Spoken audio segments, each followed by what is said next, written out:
Hello, Assalamu alaikum. How are you? I hope that you all would be fine. It's DrNAS and today we are here with a new topic, and the topic is actually very important. Why? Because the most common cause of sudden cardiac death, even in the young, elderly people or at any age, is ventricular arrhythmias, is the ventricular tachycardias, the ventricular attacks and the fibrillations. So we have to do it in a few lectures, that how we will diagnose the wide complex tachycardias, what would be the causes of wide complex tachycardias, and how we will differentiate it from that other causes of wide complex tachycardias from the ventricular arrhythmias. And then we will move towards to different criteria to diagnose the ventricular tachyarrhythmias, and then on and on. Then we will divide this ventricular arrhythmias into two categories: the ventricular arrhythmias with the structural heart diseases and the ventricular arrhythmias without structural heart diseases. And then we will discuss all the topics one by one and their criteria and those and the how we will risk stratify these patients, and who are the candidates for intracardiac defibrillators, because those candidates, those patients who are actually the candidates of ICDs secondary to that VT or for the primary prevention of ventricular tachyarrhythmias are actually the high risk patients with that diseases. So without wasting the time, we have to move towards our topic, that is the ventricular tachyarrhythmias.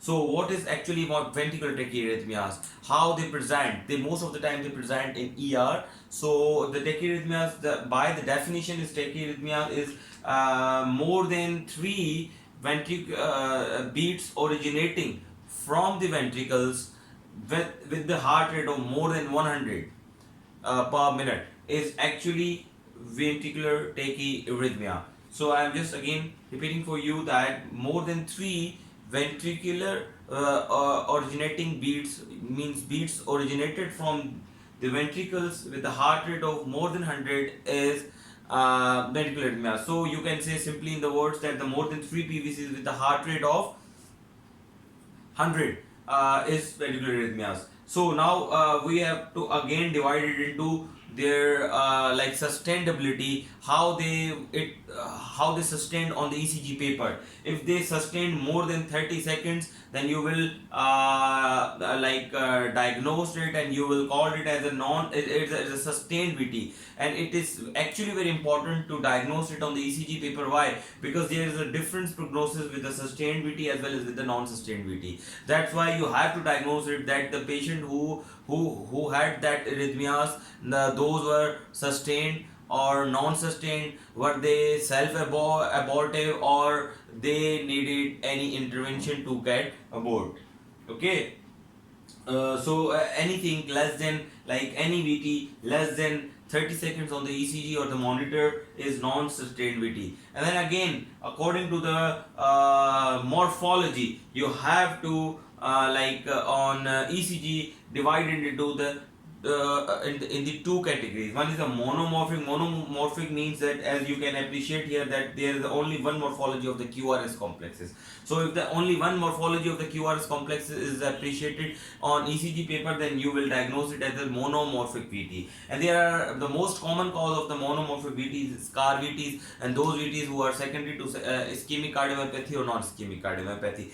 Okay, so polymorphic VT, when you will appreciate the multiple morphologies of the QRS complex, then you will diagnose it as the polymorphic VT. And the most common cause of the polymorphic VT is ischemic VT, on means the VT secondary to the ischemia going on with the patient, or the second thing is the Torsades deep points. Why? Because the long QT also have that polymorphic VTs, and the Torsades points like the magnesium deficiency and those drugs who actually prolongs the QT, they can cause the polymorphic VTs and the Torsades point. Okay. So now the important thing which actually I want to discuss with you guys, that how the what would be the symptoms. So it depends upon the severity and the heart diseases that patient would present into your heart. If in the ER with the heart condition, if the patient has already low ejection fraction and any structural heart disease such as any scars or any ischemic or non-ischemic cardiomyopathy or anything else for which their ejection fraction is compromised, so the important thing is that these patients are more prone to develop these arrhythmias. Okay, and these patients also cannot cope up with the heart rate of even 100 and heart rate of even 120 110 with the ventricularly originating beats.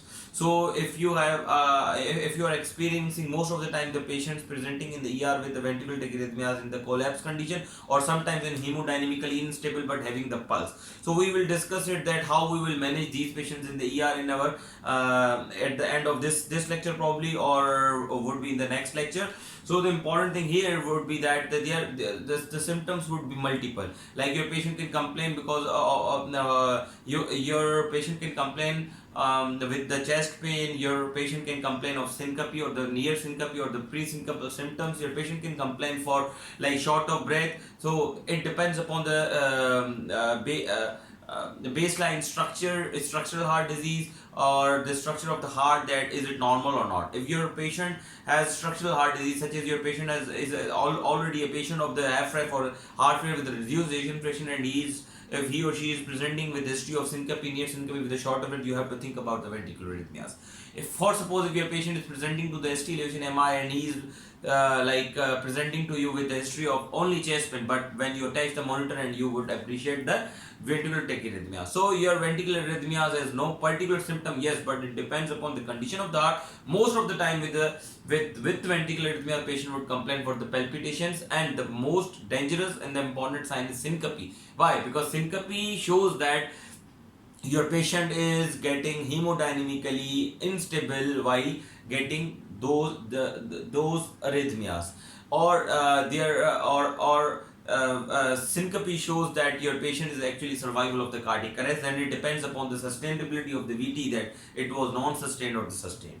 So syncope is actually important for us, so we have to rule out the syncope in all our patients who are prone to develop these arrhythmias. Okay, important thing is that now after getting the history and the examination of the examination is not that much important because it depends upon the episode, and whenever your patient would be presenting in the collapse condition, then obviously you need to do the CPR and all these things. You will not examine your patient to get or to diagnose the ventricular arrhythmias. Okay, but the history would help you most. So obviously, and again the clinical examination would be the same. Clinical examination depends upon the condition of the patient. For suppose if your patient is young and presenting to you and young athlete presenting to you with history of syncope or near syncope, and you are examining the precordial and you are appreciating the double apical impulse and like decreasing of murmur with the squirting, then the first thing that would be come into your mind, that would be the hypertrophic obstructive cardiomyopathy. So just I want to make you realize that the ventricular tachyarrhythmias is actually depend the symptoms, the clinical signs and the clinical features of the ventricular tachycardia or the ventricular fibrillation. Ventricular tachyarrhythmias, I think, more appropriate terminology to use, because most of the time patient with ventricular fibrillation won't survive, or it is hard to survive for them, and it is impossible for patients to be hemodynamically stable on the ventricular fibrillations. So these are the patients who are actually could survive with the ventricular tachyarrhythmias, and it depends upon the heart rate of the ventricular tachycardias and the baseline structure of structural heart disease, who actually would decide that what would be the symptoms and what would be the hemodynamic status of our patient. So the important thing which actually I want you to realize, that the patient who have a normal structural heart disease, they can actually tolerate the heart rate of around 150 or more than 150, but those patients who have already low ejection fraction, they actually could not tolerate the heart rate of more than 150. So those were the things which actually I wanted to make you understand. So now what are the causes of what are other causes of ventricular wide complex tachycardia other than ventricular tachycardia. So it is not necessary, it is actually not necessary that any wide complex tachycardia on the ECG would be VT, because there are other causes of like wide complex tachycardias are like SVT with aberrancy, like ART. You know that in ART, I hope and I would suggest you guys that please go through my last lectures of the tachyarrhythmias, because tachyarrhythmias is actually difficult. That's why you have to get through by the last lectures, because whenever I would be using the terminologies, if you haven't gone through that lectures, then I don't think so that you will like understand all these things maximally and fully. So I would suggest you guys that please go through my last lectures of tachyarrhythmias. So what is ART? ART is, you know that it is a type of the pre-excitation, and in the pre-excitation your heart, the antegrade limb is through that accessory pathway, and retrograde limb is through that AV node. So in those conditions also you would get the wide complex tachyarrhythmias. What other causes are? Then now it depends upon the regularity of the QRS complex. We have to divide the wide complex tachycardia into the two things. One, regular RR and irregular RR. If you have an irregular RR, then you have to think about pre-excitation with the atrial fibrillations, because pre-excitation with the atrial fibrillation can present it with the irregular RR and the wide complex tachycardia. Then you have to think about it and you have to treat it patient accordingly. If your irregular RR AFib with pre-excitation, or with irregular RR, your patient would be in ventricular fibrillations or polymorphic VT. Okay, so these are actually the irregular RR with wide complex tachycardia is actually worse than that the regular RR and the monomorphic VT. But it depends upon the hemodynamic status of the patient, who would actually decide that what would be the prognosis of the patient and the condition of the patient or the condition of the disease for which that patient had that VT. So that is actually important. So the wide complex tachycardia, the causes of the wide complex tachycardia would be divided into the regular RR and the irregular RR. The regular RR is like SVT with aberrancy, in which that the ART is there, and the LBB and the tachycardia with LBB paced rhythm. Like if you are pacing the patient through RV and that patient developed tachycardias, so they could have that wide complex tachyarrhythmias, and that metabolic derangement, such as your patient with the hyperkalemia or hypokalemia, and if they would have the tachyarrhythmias, then again they would have that wide complex tachyarrhythmias. And your patient even with that metabolic derangements had proper VT, diagnosed VT, then you have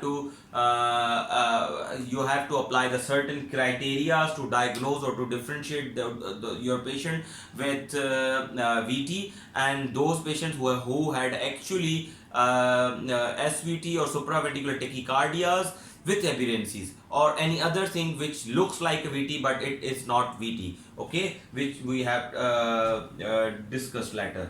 Now the important thing which actually I want to discuss here, that the Brugada criteria. Why Brugada criteria is very important? Because Brugada criteria is a criteria, make sure that that Brugada criteria is not actually for the pre-excitation. If your patient is diagnosed pre-excitation, the case of the pre-excitation necessary pathway or the WPW, then you will not apply that criteria to your patient.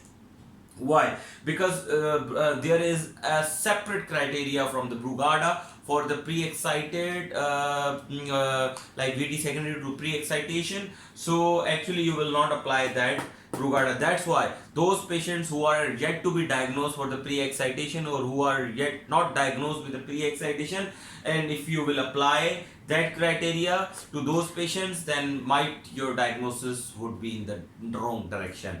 That's why it is very important to diagnose your patient with the pre-excitation and take the history of the pre-excitation from your patients. So the important thing here is that the Brugada criteria, if your patient is not case of pre-excitation, then it has the sensitivity of 99% and specificity of 96%. It is a huge sensitivity and it is a huge specificity. Without wasting the time, we will move towards the Brugada criteria. How you will differentiate? Obviously, you have to get done ECG of that patient, and you have to get done the ECG of that event whenever your patient would have that tachyarrhythmia. So that's why it is very important to counsel your patient and to guide your patient that whenever they would have symptoms, then they have to report to the ER as soon as possible and get an ECG done. Why? Because on that ECG you can apply these criteria and you can diagnose easily that your patient had the VT or something else than VT. So because the VT, the ventricular tachyarrhythmias, is obviously the worst prognosis, but the SVT with the aberrations or anything else, and the VT who is presenting like wide complex tachycardias on ECG paper has not that bad mortality prognosis.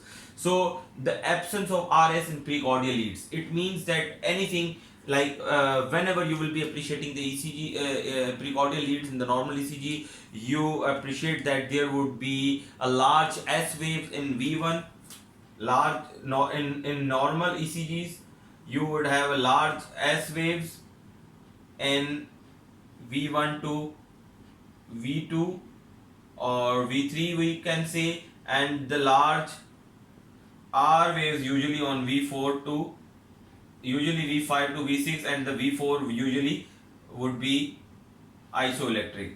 So, but if any ECG would have all the R or all the S, like if your patient is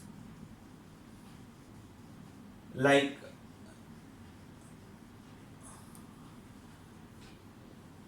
all leads have same complexes in the same direction, like R or S, like if there would be these QRS complexes would be concordant. Concordant means they would have a same direction, either they would go upward or either they would go downward. So it is more and it favors ventricular tachyarrhythmias. So it means that you have diagnosed the VT, you do not have to move forward to diagnose the VT. So if your patient has absence of RS complexes and if they would have concordant means if they would have all the R's or either they would have all the R's or all the S in the precordial leads from V1 to V6, it means that your patient has been diagnosed with the ventricular tachycardia. You do not have to move downwards to diagnose your patient with the VT. Second thing, if your patient has a RS interval of more than 100 milliseconds, what is the meaning of that? That the initiation of the R up to the nether of the S. If the initiation of the R and the nether of the S, the interval between the initiation of the R and the nether of the S, if that interval would be more than 100 milliseconds, it means your patient is diagnosed with the ventricular tachyarrhythmia and you do not have to move downwards to diagnose the VT. It means Brugada says that if you have anything step on, like in upper step you would have that thing positive and you are getting that thing positive, you do not have to move downwards to diagnose the Brugada criteria. It means that it has been diagnosed the VT.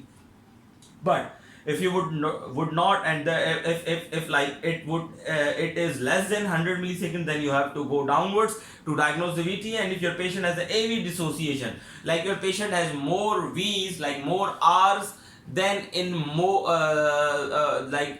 there would be like more QRS complexes than P's. You can say that on EP study, if you would have a more V's than P's or A's, and on ECG or on precordial leads, if you are getting more V's than P's, it means that your patient has been diagnosed with the ventricular tachyarrhythmia. If you and if you have got neither of these three things, then you have to move towards the morphology criteria. And the morphology criteria is again very important. You have to remember all these 4 points to apply that the morphology Brugada criteria of morphology. But you will apply the morphology criteria on those patients who are actually incapable to be diagnosed with these above criteria.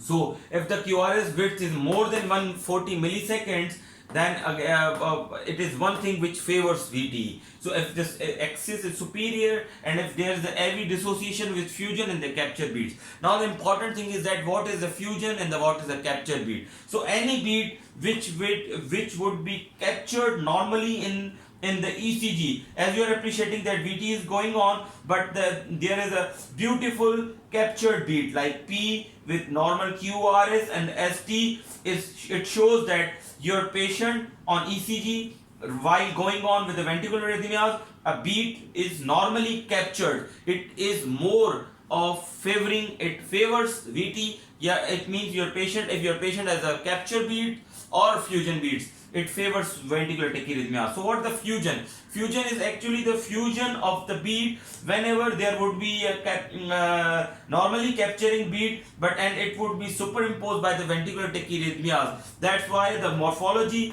and the structure of that fusion beat, it would be between the normal beat, that is again the normal beat, okay, it and that the structure and the structure of the fusion beat would be or the size of the fusion beat would be in between of that normal and ventricular beat. So the structure and the morphology and the size of the beat would be in between of that normally captured beat and the ventricularly arise and the beat which was arise from that ventricles.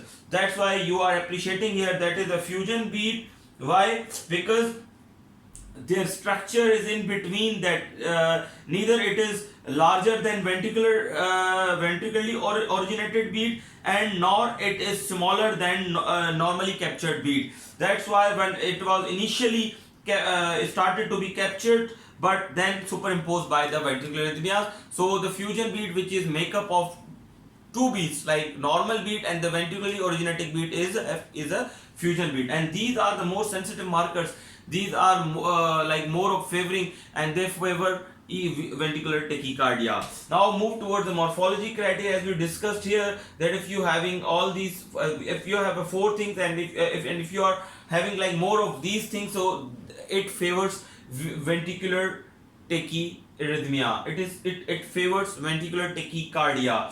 Now you have to look for the V1, that if your patient has a RBB morphology, like if your patient has a R wave in V1, then you have to look for these three morphologies. If any of morphology is getting, if you are getting any morphology on V1, then it favors VT, such as like simple QRS. And if the first negative deflection on the V1 with the RBB and the white complex tachycardia and then QRS, then it also favors VTs. And the most important thing with the RBB patients is the rabbit ear QRS complex. Rabbit ear QRS complex means that the initial R would be larger than the next R pattern. So if your patient has initial larger and later smaller R in RSR pattern, then it favors ventricular tachyarrhythmias, and it also known as a rabbit ear QRS complex. Rabbit ear QRS complex. Normally in RBB, your patients would have smaller initial R and the larger later R. So it more favors RBB and SVT, and it more favors supraventricular tachyarrhythmias with aberrancies. And if your patient has a larger initial R, then it favors what? That rabbit ear favors ventricular tachyarrhythmias.